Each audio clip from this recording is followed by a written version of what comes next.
Assalamualaikum warahmatullahi wabarakatuh. Alhamdulillahi rabbil alamin.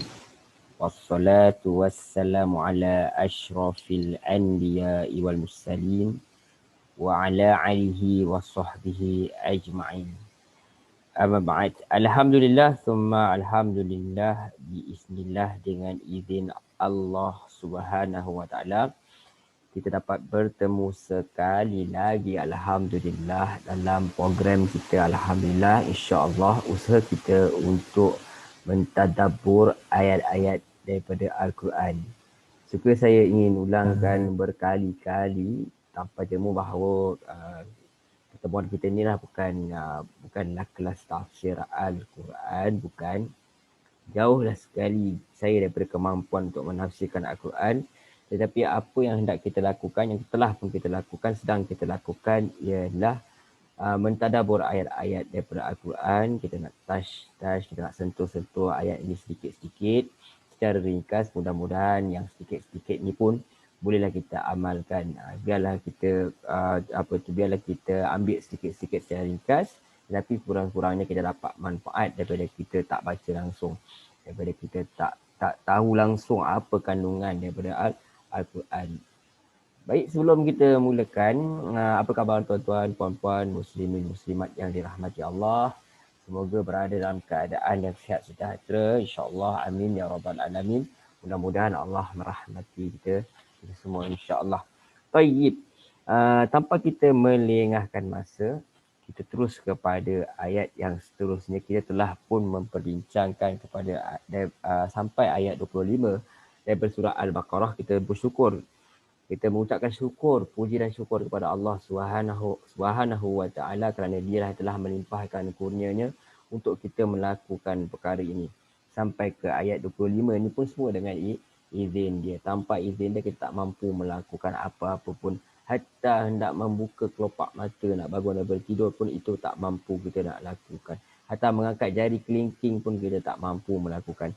Semua itu dengan izin Allah Subhanahu wa taala. Tayyib, kita terus masuk ke ayat yang ke-26 insya-Allah. A'udzu billahi minasyaitonir rajim. Bismillahirrahmanirrahim. Dengan nama Allah yang Maha Pemurah lagi Maha, aku berlindung kepada Allah daripada godaan syaitan yang direjam. Dengan nama Allah yang Maha Pemurah lagi Maha Penyayang. Allah Subhanahu wa taala melanjutkan firman-Nya dalam 26. Setelah Allah memberikan khabar gembira kepada orang beriman dengan syurga, dengan nikmat-nikmat yang berada di sana, Allah melanjutkan firman-Nya dengan mengatakan, Innallaha la yastahyi ay yadriba mathalan ma ba'udatan fama fawqaha. Allah Subhanahu wa taala berfirman, maksudnya Innallaha, sesungguhnya Allah. Satu penegasan, inna, penegasan itu. Allah la yastahyi, Dia tu tak malu pun. Dia tak rasa segan. Kita kata macam tu. Ayyadriba, untuk dia membuat masalan, suatu perbandingan, satu perumpamaan, satu contoh. Ma ba'udatan, seekornya nyamuk. Fama fawqaha, ataupun lebih kecil daripadanya. Dengan tafsir juga mengatakan dalam Ibnu Katsir membawa juga riwayat lain yang mengatakan bahawa maksud fawqahan juga boleh kata atas, yang lebih atas daripada dia. Jadi kedua-duanya kita boleh terima, sama ada yang lebih atas daripadanya ataupun yang lebih kecil daripadanya. Fa ammal ladzina amanu, maka adapun orang-orang yang beriman, faya'lamuna annahul haqqu mir rabbihim, maka mereka mengetahui bahawa perbandingan daripada Allah itu benar. Wa ammal ladzina kafaru, tetapi dan adapun orang-orang yang ingkar, fayaquluna, mereka berkata, madza aradallahu bihadza mathala. Mereka berkata, apa apakah maksud yang Allah kehendaki daripada misalan ini, daripada perbandingan ini, daripada perumpamaan ini, daripada contoh ini? Apa yang Allah nak daripada perumpamaan ini? Yudillu bihi katsira, dan Allah kata dia menjadikan kesesatan dengan perumpamaan itu bagi orang kafir, ramai orang kafir.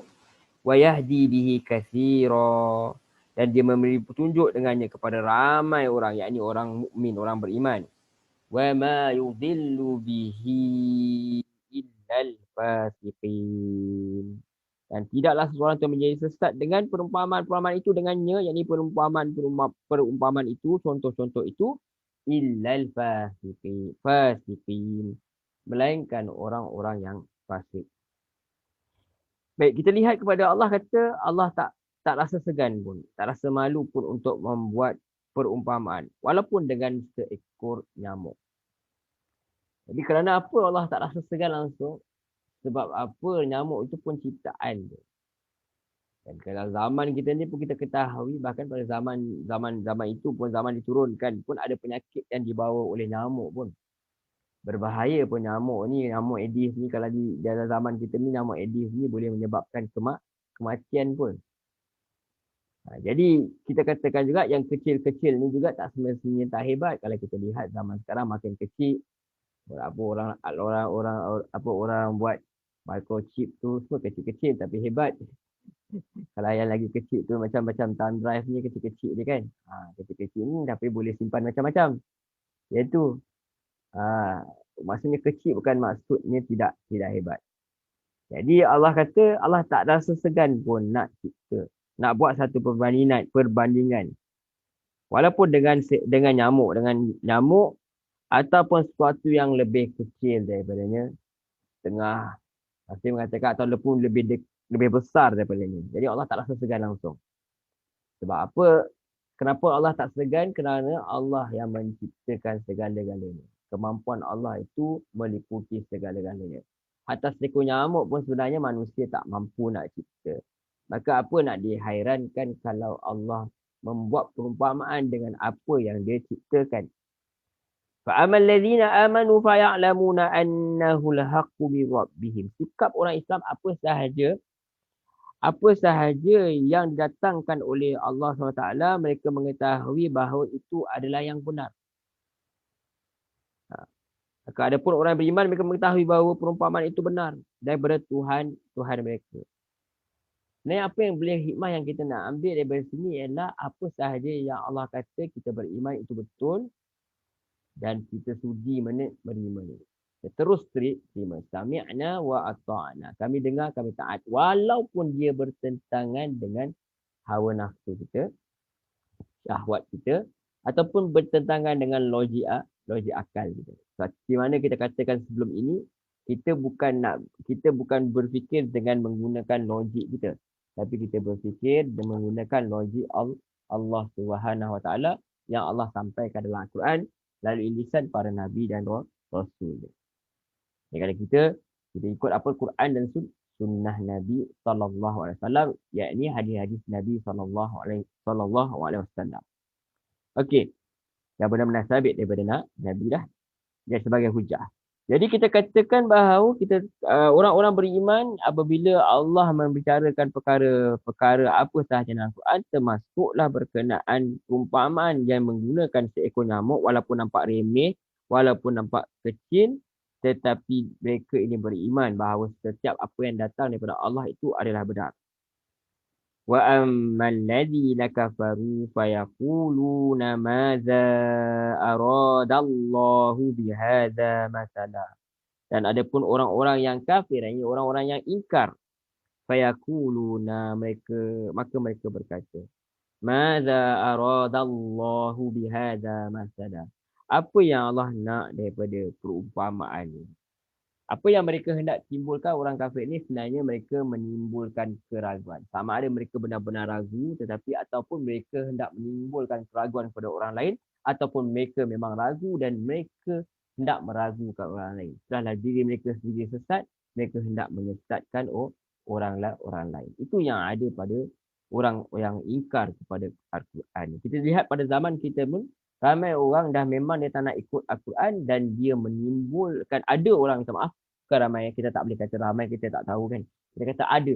Ada orang yang mengatakan, ada orang yang tidak mahu menerima Al-Quran, dalam masa yang sama dia menimbulkan keraguan tentang Al-Quran itu sendiri. Sudahlah dia tak mau terima, dia buat orang lain tak ragu-ragu. Banyak orang yang masih lagi mengaku Islam tetapi dia mengatakan bahawa ada sesuatu dalam Al-Quran ini yang dah tak relevan dah pada zaman kita ni. Mereka sentiasa hendak menimbulkan keraguan. Telahlah lagi orang-orang yang memang tidak mahu menerima Al-Quran itu sendiri. Kafir yang ini ingkar kepada ajaran yang dibawa oleh Rasulullah SAW ini melalui Al-Quran ini. Baik. Jadi mereka jadi Allah SWT melanjutkan yudillu bihi katsira. Allah sesatkan mereka ini, ramai orang-orang kafir apabila mendengar apa tu ayat Allah SWT ini. Kerana mereka sombong, maka mereka tidak mahu mendengar kebenaran. Jadi di sini juga kita sebenarnya dapat mengetahui bahawa dengan Al-Quran juga boleh membawa kepada kesesatan kalau kita salah cara memahami apa yang hendak Allah sampaikan.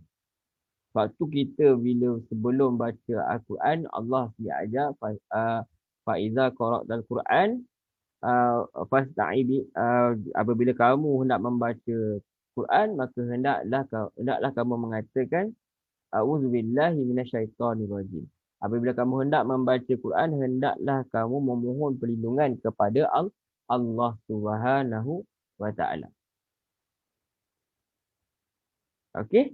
Jadi kerana apa kena minta perlindungan kepada Allah? Sebab kadang-kadang kita salah tertafsir, salah faham. Jadi itu sebab tu memerlukan kepada penafsiran. Memerlukan kepada kitab-kitab tafsir yang muktabar, memerlukan kepada ayat Al-Quran, memerlukan kepada hadis-hadis Nabi yang menafsirkan Al-Quran, dan juga perbincangan yang daripada ulama-ulama yang mengikuti Al-Quran, disiplin Quran dan disiplin sunnah. Sebab kalau tidak, Quran ni boleh menyesatkan manusia. Ada orang keluarkan penafsiran yang lari daripada apa yang Allah kehendaki, menyebabkan manusia akhirnya jadi sesat. Yang tu. Kerana ayat sesat itu datang daripada ayat yang mereka dengar, tetapi mereka tidak mengikut disiplin yang sepatutnya. Di dalam ayat ini, mereka ini disesatkan kerana apa?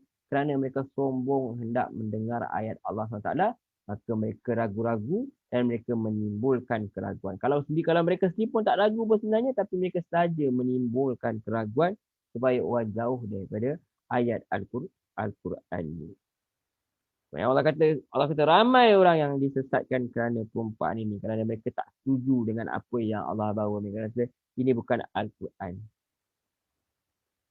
Tetapi orang yang beriman, Allah kata kat sini wayahdi bihi katsira. Ada juga orang yang mendengar perumpamaan ini, mereka beriman. Ramai juga yang beriman kerana perumpamaan, kerana contoh ini.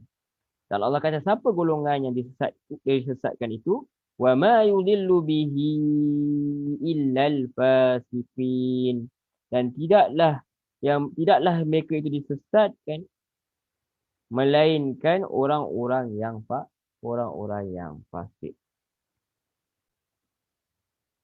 Jadi tuan-tuan, puan-puan, muslimin, muslimat yang dirahmati Allah Subhanahu wa taala, apabila membicarakan berkenaan dengan perkataan fasik ini, dia boleh boleh merujuk kepada orang yang kafir, dan juga dia boleh merujuk kepada orang yang durhaka, iaitu berterusan melakukan maksiatlah kepada Allah Subhanahu wa taala. Tapi kalau menurut Ibnu Katsir rahimahullah taala, yang dimaksudkan kefasikan dalam ayat ini ialah orang kafir.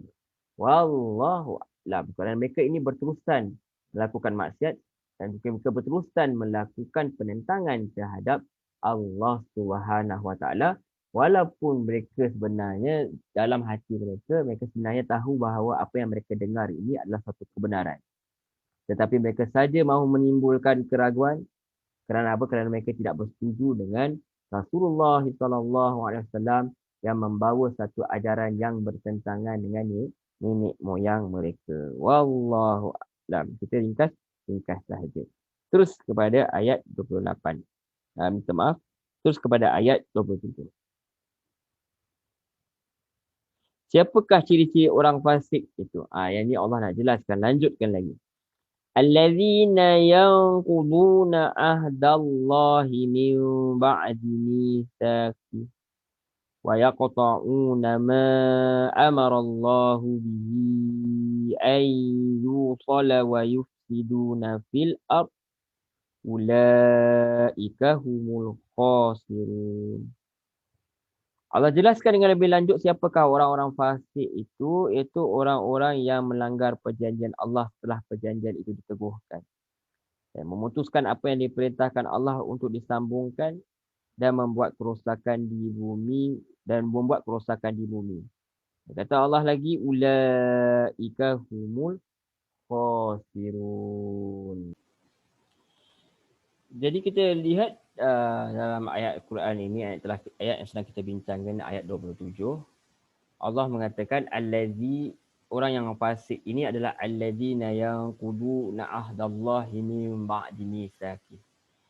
Siapakah ini menurut orang-orang ini? Menurut Syekh Sa'di rahimahullah taala, dia satu perkara yang bersifat umum, yakni meliputi perjanjian antara mereka dengan Rabb mereka, ataupun perjanjian yang terjadi antara mereka dengan makhluk yang lain.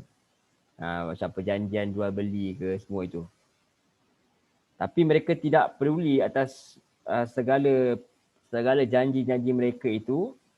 Mereka membatalkannya, mereka meninggalkan perintah-perintah Allah SWT itu, dan mereka melakukanlah larangan-larangan Allah SWT. Apa larangan-larangan Allah? Daripada mungkir janji kepada manusia itu sendiri. Jadi sifat perjanjian ini yang dimungkiri ini adalah perjanjian mereka dengan Allah dan perjanjian mereka dengan makhluk Allah SWT. Berkenaan perjanjian dengan Allah SWT ni, wallahu a'lam, saya sendiri tidak pasti apakah maksud dia. Tapi yang kita tahu bahawa ialah kita ini di alam ghaib. Sebelum ni alam ghaib kita telah pun dinyatakan dalam Al-Quran, telah pun membuat pengakuan kepada Allah SWT bahawa Allah SWT ini adalah Tuhan kita. Jadi itu adalah antara perjanjian kita dengan Allah SWT. Fitrah kita adalah mengikut Allah Subhanahu wa taala. Fitrah kita, iaitu sebenarnya kita sebenarnya tunduk, patuh kepada Allah SWT. Tetapi akhirnya bila kita lahir di muka bumi Allah SWT ini, kita dibentuk dan kita terlupa dengan perjanjian kita itu. Jadi untuk umat Islam itu sendiri, orang yang beriman itu sebenarnya kita telah mengikat perjanjian dengan Allah SWT itu dengan apa? Dengan syahadah. Asyhadu an la ilaha illallah. Aku bersaksi bahawa tiada Tuhan yang disembah untuk aku perhambakan diri melainkan Allah. Itu kita perjanjian dengan Allah SWT, dan perjanjian kita itu juga untuk mengikut syariat. Kalau kita ni umat Nabi Muhammad SAW dan umat selepas akhir zaman ini, kita mengikut Nabi Muhammad SAW. Saksi bahawa syariat itu semuanya adalah yang datang daripada Allah SWT melalui Nabi Muhammad sallallahu alaihi wasallam. Jadi itu antaranya. Wallahu a'lam. Hanya Allah SWT yang mengetahui yang sebenar-benarnya. Jadi ciri-ciri orang fasik ini, mereka tadi adalah mereka melanggar perjanjian dengan Allah setelah perjanjian itu diperteguhkan. Mereka memutuskan apa yang Allah suruh. Wa yaqta'una ma amarallahu bihi ayyusala wa yufsiduna fil ard. Mereka memutuskan apa yang diperintahkan oleh Allah SWT. Seperti apa? Seperti hubungan dengan manusia itu adalah seperti mengikat silaturahim, seperti melakukan perkara-perkara yang perjanjian jual beli ke misalnya. Semua apa-apa sahaja yang berkaitan dengan manusia yang sepatutnya membawa kepada keharmonian, ada hubungan dengan manusia. Jadi mereka memutuskan perkara-perkara itu, persaudaraan kekerabatan ke. Jadi mereka memutuskan perkara tersebut Dan lebih teruk daripada itu, mereka melakukan kerosakan di bumi Allah Subhanahu wa taala ini. Ulaika humul khasirun. Maka kata Allah, sifat orang begini adalah sebenarnya mereka ini adalah orang-orang yang rugi. Kata Allah Subhanahu wa taala. Terus kepada ayat 28. Kaifa takfuruna billahi wa kuntum amwatan fa ahyakum. Bagaimana kata Allah, kalian ingkar kepada Allah sedangkan kalian dulu ini adalah mati. Maksudnya sebelum ni kalian ni tak wujud pun di muka bumi Allah Subhanahu wa taala. Bahkan kalian tak wujud pun. Allah yang mencipta roh kalian. Allah yang memberi kalian fizikal ini semua yang Allah yang jadikan.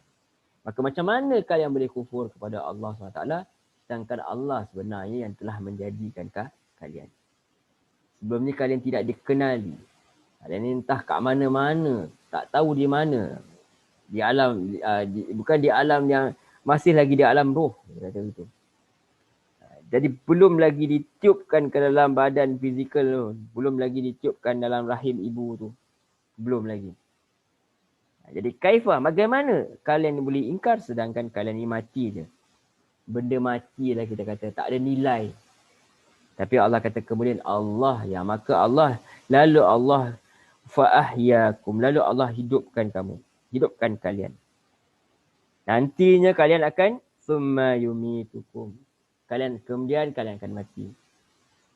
Summa yuhyikum. Kemudian dia akan hidupkan kamu. Summa ilaihi turja'un.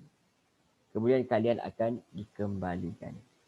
So ingatlah manusia, betapa sombongnya kalian ini. Sebenarnya kalian ini sebenarnya adalah benda yang lemah, yang mati sahaja. Kalian daripada apa? Daripada setitis air mani yang tidak ada nilainya. Kalau dia jatuh, minta maaf cakap, kalau dia jatuh atas meja ke atas lantai ke, tiada siapa sudi untuk mengutip, mengambil dia. Tidak ada nilai. Cuma nilai itu ditambah apabila Allah meniupkan roh, dia dibentuk dalam masa 9 bulan, dalam masa duduk dalam rahim dalam masa lebih kurang 9 bulan itu atau lebih, dan kemudian dikeluarkan dalam bentuk yang sikit daripada bayi, kemudian berbentuk sampailah dewasa, lengkaplah tubuh badan sihat, semua boleh menggunakan akal semua, akhirnya kalian jadi penentang yang nyata. Sungguh tidak mengenang budi, sedangkan kalian ini sangat terhutang budi dengan nenek moyang kalian, tetapi kalian tidak mahu terhutang budi dengan Allah. Kan kita dah bincangkan sebelum ni. Mereka berbangga dengan keturunan apa, terhutang budi. Kita terhutang budi dengan mak ayah duk jaga kita. Biar Allah kata kat sini, sedangkan Allah sebenarnya yang telah menghidupkan kalian. Sebelum ni kalian ni benda mati je. Benda mati tak ada nilai. Kemudian lalu Allah fa'ahyakum, lalu Allah hidupkan kalian. Tapi awas, apa yang kalian buat di muka bumi ni ada pertanggungjawapan dia, ada rules dia, ada syariat dia. Kalau kalian tersalah bawa, kalian ingatlah, jangan lupa summa yumitukum, kemudian kalian akan dimatikan. Cepat ke lambat ke, bila ke, lahir-lahir ada orang dah mati terus. Ada orang sempat mengikuti kehidupan macam kita ni, kita dah ikut kehidupan, dah ada akal yang sihat semua. Jadi jaga-jaga. Jaga-jaga jangan sampai terlalai, sebab apa, nanti kita akan mati balik. Tu semua orang tahu, semua orang yakin. Cumanya bukan mati habis cerita begitu saja. Thumma yumitukum, kemudian dia akan hidupkan kamu. Thumma ilaihi turja'un, dan kemudian kepadanya lah kamu akan dikembalikan. Semua orang suka tidak suka, Allah SWT sendiri cerita kepada kita, dan kita yakin dengan apa yang Allah katakan ini. Orang beriman itu sifatnya apa saja yang Allah kata kita benarkan. Walaupun kita sendiri tak dapat nak cari logik dia. Walaupun kita sendiri tak dapat nak buktikan dengan jelas kita sendiri, tapi kita terima sahaja. Ada orang tak puas hati, ada orang kata kalau macam ni habislah. Kalau tak boleh dibuktikan, maka orang lain akan lari daripada perkataan-perkataan ini, menyebabkan orang akan lari daripada Islam. Sebab sepatutnya semua benda boleh dibuktikan. Kalaupun tak boleh dibuktikan, belum dapat dibuktikan.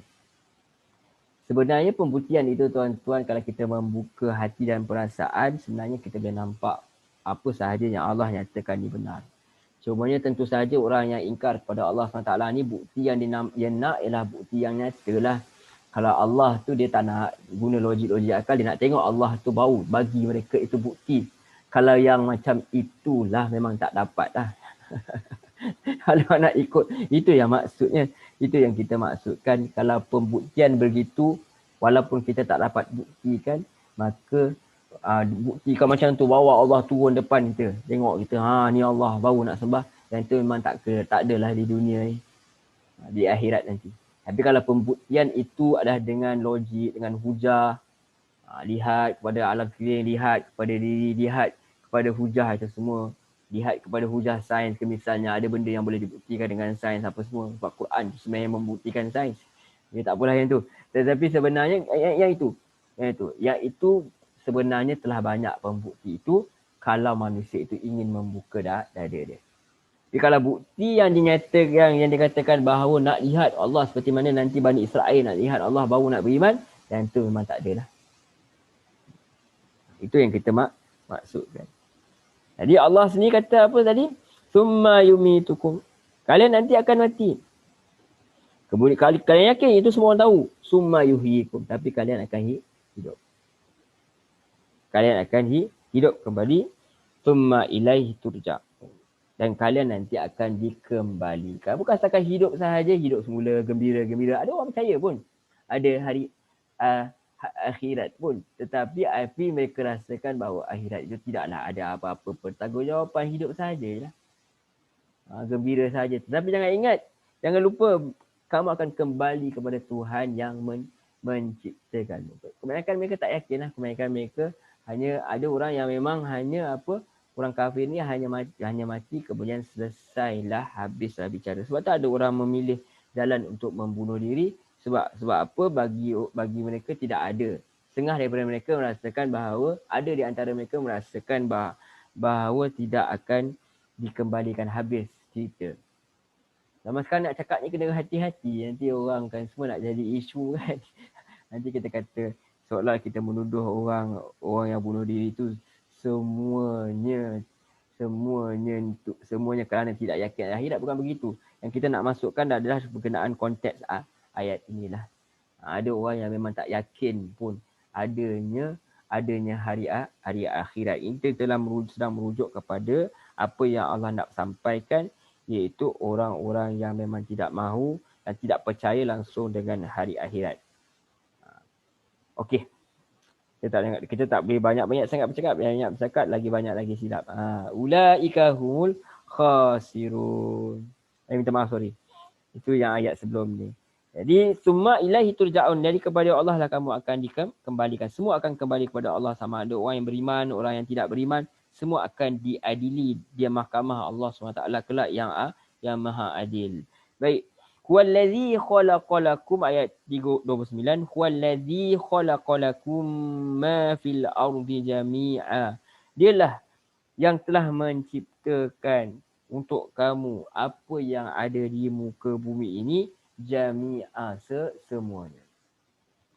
Jadi wahai manusia, seolah-olah Allah nak kata sebenarnya tak perlulah kalian nak ingkar kepada aku apa semua. Sebab apa? Sebab memang dunia ini telah dijadikan. Aku tidak pernah menghalang kalian untuk mengecapi kemewahan, kesenangan di muka bumi ini. Bahkan Allah sendiri yang telah jadikan bumi ini.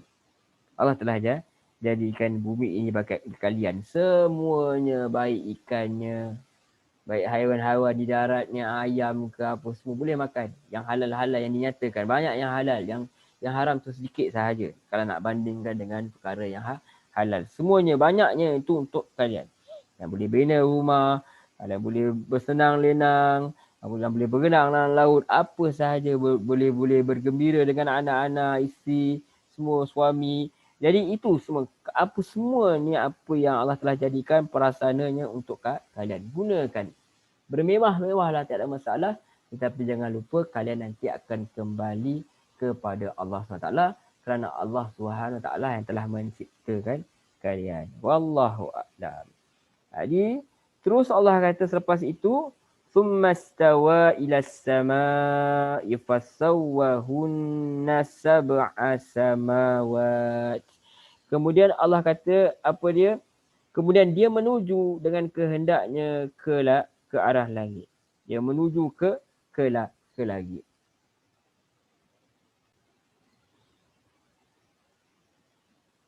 Wa huwa bikulli syai'in alim. Dan dia terhadap segala sesuatu maha mengetahui. Minta maaf. Sumastawa ila sama, kemudian dia menuju ke langit. Fasawwahunna sab'a samawat. Kemudian dia menyempurnakan 7 langit. Wa huwa bikulli syai'in alim. Dan Allah itu atas segala sesuatu maha mengetahui. Ini kita. Jadi Allah SWT mengatakan bahawa Allah yang menjadikan bumi, Allah yang mengadakan langit dan Allah mengetahui semuanya. Baik apa yang berada di langit, baik apa yang berada di bumi, semuanya. Setelah Allah mengatakan begitu, Allah mengetahuinya, Allah menciptakan berkenaan bumi, kemudian Allah menuju ke langit dengan cara yang layak baginya, maka Allah SWT terus menciptakan apa yang berlaku, perkara yang berlaku, yang atas perkara yang berlaku di langit yang tidak diketahui oleh sesiapa pun, yang tidak direkod oleh sesiapa pun, kerana ketika itu tidak ada manusia pun yang sudah ada yang boleh merekod perkara ini. Sejarah ini tidak direkod dalam mana-mana buku sejarah sebab tak ada siapa pun yang hidup ketika itu. Yang ada hanya Allah SWT dirakamkan di sini. Allah SWT adanya para malaikat, di mana Allah hendak mengumumkan satu pengumuman yang penting. Teruslah sahaja. Nampak melengahkan masa. Ini kan kita touch nak tengok ayat-ayat sahaja. Mana yang kita bahasa boleh untuk kita panjangkan sikit tadabbur ni, kita tadabbur. Mari yang kita rasa macam kalau cakap lebih-lebih kan tersilap pula. Baik kita baca saja ayatnya, kita terus kepada ayat-ayat yang seterusnya. Wa idh qala rabbuka lil malaikati inni ja'ilu fil ardi khalifah. Dan ingatlah ketika Tuhanmu berfirman kepada para malaikat, ini sesungguhnya aku ja'ilu akan menjadikan di muka bumi ini seorang khalifah. Jadi perkataan khalifah ni banyaklah dalam Quran. Kalau kita lihat dalam tafsir ditafsirkan apa tu khalifah. Khalifah tu ada maksudnya ada membawa maksud kepada seperti yang menggantikan gitu. Khalifah yang akan digantikan. Jadi kalau kita katakan di sini khalifah sini Allah hendak jadikan Nabi Adam alaihi salam. Dan khalifah ini ada juga mentafsirkan sebagai pemerintah di muka bumi lah. Ada yang mengatakan sebagai wakil kepada Allah SWT. Setengah orang tak sukalah Allah SWT itu tidak memerlukan kepada wakil. Tetapi wakil di sini bukanlah maksudnya Allah tak boleh buat Allah memerlukan seseorang seperti mana. Kalau kita katakan, kita tahu pun Allah kata siapa yang menolong Allah ataupun menolong agama Allah. Adakah Allah memerlukan kepada penolong?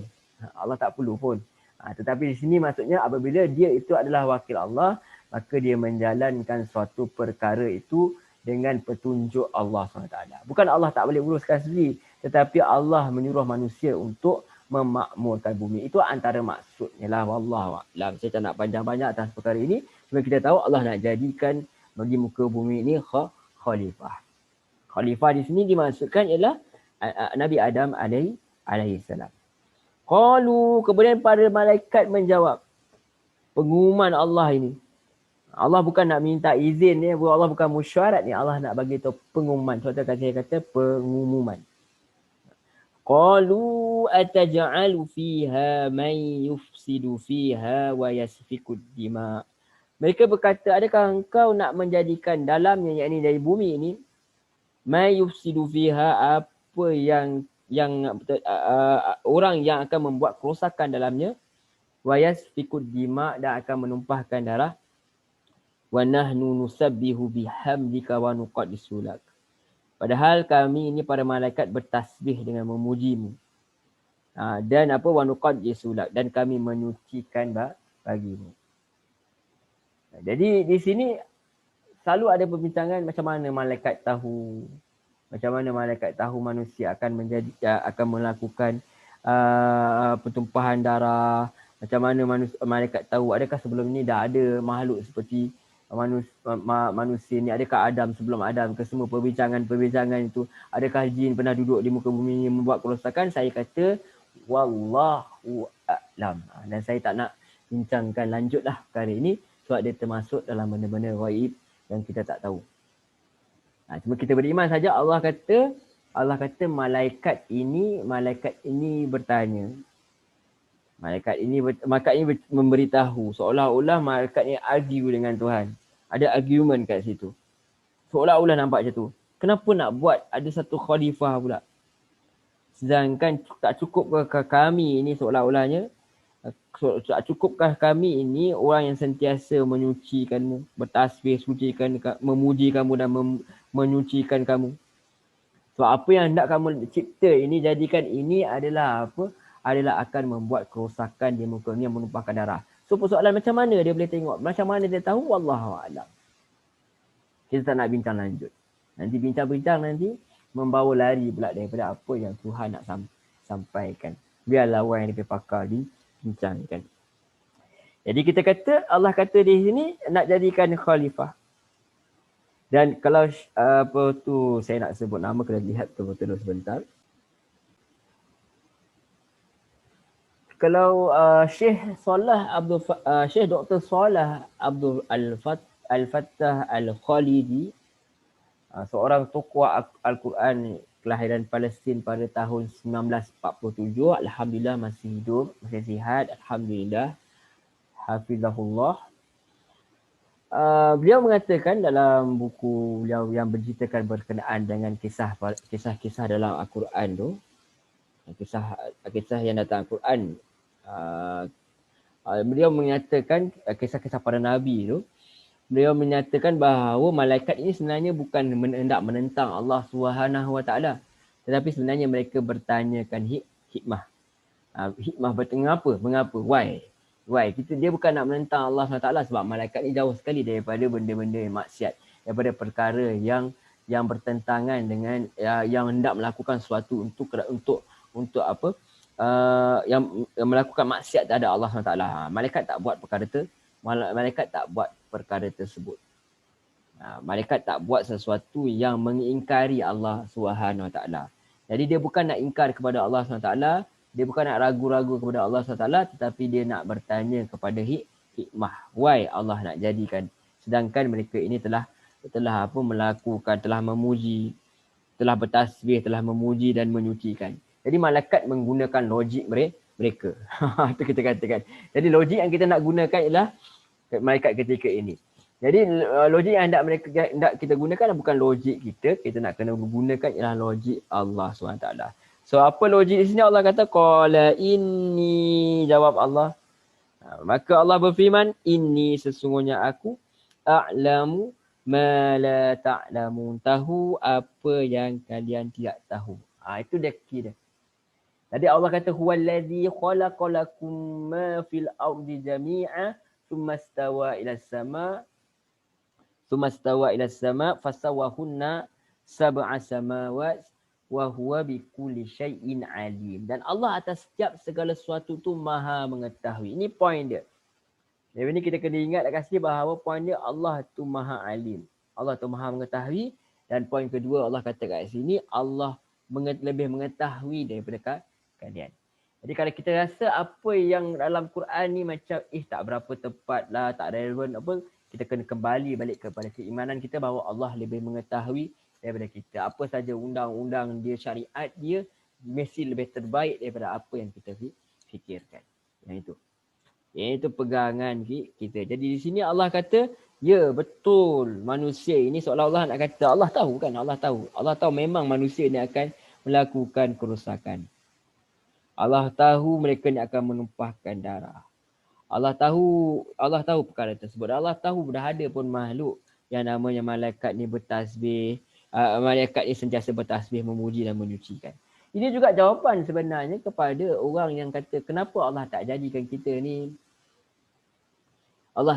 kenapa Allah biarkan kita ni kadang-kadang buat maksiat, langgar dia apa, kenapa Allah tak tetapkan dia jadi baik? So, jawapan dia kat sini dah ada dah. Dah ada dah makhluk namanya malaikat. So Allah nak buat satu makhluk yang berbeza. Itu Allah, kehendak Allah. Dia maha mencipta, so suka hati dia. Bahasa dia lah, semudah dia. Dia nak buat apa? Suka hati dia.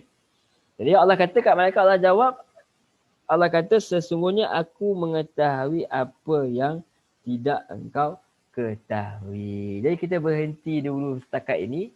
Saja nak timbulkan suspend lagi, nanti insya-Allah ada rezeki kita sambung lagi kisah yang sangat menarik ni, di mana berlaku ketika kita semua manusia ni tidak ada satu pun yang ada di muka bumi Allah SWT ini, yang ada cuma apa yang Allah ceritakan ni, satu kisah yang tidak dirakam dalam mana-mana buku yang dan dirakam oleh mana-mana wartawan lah ketika tu, wartawan cantik kemudian tinggal bagi kat kita, tak ada.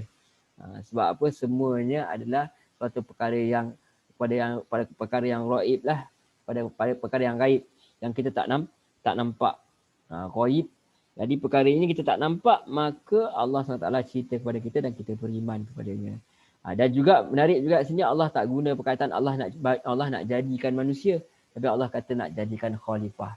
Kerana apa yang hendak diberi tumpuan ialah bukan keistimewaan kepada manusia itu, bukan kerana manusia itu dijadikan mulia, tetapi manusia itu jadi mulia kalau dia menjalankan tugas dia sebagai khalifah di muka bumi, iaitu memakmurkan bumi. Barulah dia boleh jadi mulia. Dengan apa? Dengan amalan dia, dengan ibadahnya, dengan diri dia mengikut perintah Allah, barulah darjat dia boleh naik. Itu antaranya. InsyaAllah dengan izin Allah kita akan sambung lagi perbincangan kita secara ringkas ni. Mudah-mudahan Allah izinkan. Seperti mana biasanya saya mohon maaf atas segala salah silap, kalau mana yang tersasul tu, mana perkara-perkara yang tersalah cakap yang mengguruskan hati, saya mohon maaf kepada tuan-tuan, puan-puan, muslimin, muslimat seluruhnya. Dan juga saya mohon ampun kepada Allah SWT atas segala apa kesilapan dan juga dosa saya. Mudah-mudahan Allah mengampuni dosa saya. Mudah-mudahan Allah mengampuni dosa kita semua dan merahmati kita semua dan memberikan kita kefahaman kepada ayat Quran ini, merezekikan kita kefahaman dan merezekikan kita, menunjukkan hidayah kepada kita, taufik dan hidayah kepada kita untuk kita untuk kita mengamalkan apa sahaja yang Allah ajar kepada kita. Wallahu a'lam. Sekian sahaja pertemuan kita, insya-Allah dengan izinnya kita berjumpa lagi dalam masa-masa yang hadapan, insya-Allah. Wassalamualaikum warahmatullahi wabarakatuh. Terima kasih banyak-banyak tuan-tuan, puan-puan, muslimin, muslimat yang dirahmati Allah.